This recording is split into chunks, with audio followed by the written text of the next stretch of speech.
Sa 2 hektaryang bahagi ng bundok sa pagitan ng Balanga at Bagak Bataan, 7 gusali ang nakatayo.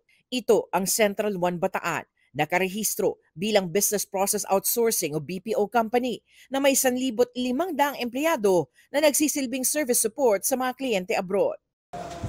Pero sa paghalugog ng mga otoridad sa compound, tumambad sa kanila ang iba't ibang illegal gambling platform. Pangunahin dito ang Winbox. Is a gambling app, gambling platform na banned sa maraming bansa because it is a hub for cryptocurrency scamming. Hindi pasok ito sa PAGCOR, hindi rin inalaw ng Pilipinas na palaro sila. Isang buong dibisyon ang naka-assign sa Winbox.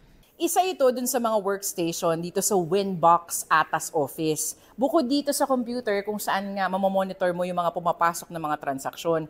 Marami rin mga cellphone dito. Ang mga cellphone na ito ginagamit para makausap yung mga big gambling players.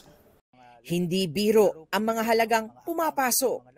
That's 2.6 million. Ang dami. Whew. So sa nakikita nating amount dito, we could be talking of billions of pesos worth of bets at any given week. They're operating back-end support operations sa businesses. They don't know what businesses they're supporting. Do you know that they're offering cryptocurrency services? Hindi rin alam. Ngayon pa lang, sa ating mga initial na pagtingin, so nakikita natin na we will have a very airtight case against to sa mga suspects natin na narin.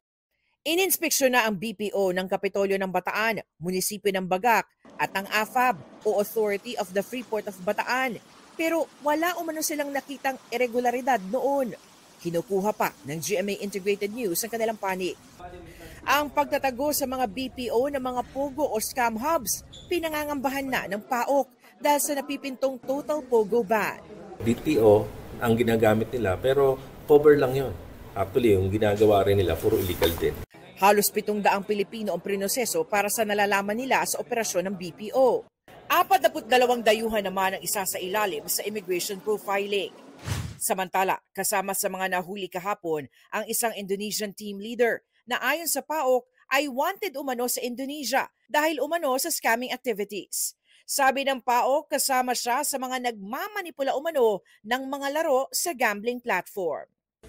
Para sa GMA Integrated News, Salima Rafra, Nakatutok, 24 oras. Ayan, happy tayo lahat ba?